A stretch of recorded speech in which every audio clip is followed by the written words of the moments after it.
আজ আমাদের বড়মাদের বাড়িতে দুপুরের মধ্যাহ্নভোজটা সারার নিমন্ত্রণ ছিল। তাই সকাল সকাল তার তোড়জোড় শুরু হয়ে গেছিল।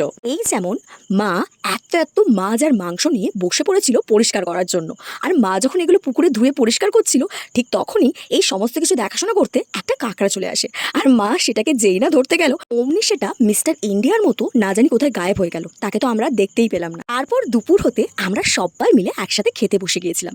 আজকে দুপুরের মেনুতে যা যা রান্না হয়েছিল না, সেই সমস্ত কিছু আমার বড় মা একা হাতে রেঁধেছে। সত্যি আমার বড় মার রান্নার হাতের কোনো জবাব নেই। এরপর খাওয়া দাওয়া সেরে বড় মাদের ঘরে একটু বসতেই ডাঙ্কি ম্যাডাম আমার কাছে এসে ভাব জমাতে শুরু করলেন। এর আসল কারণটা হলো ওর দই খাওয়া।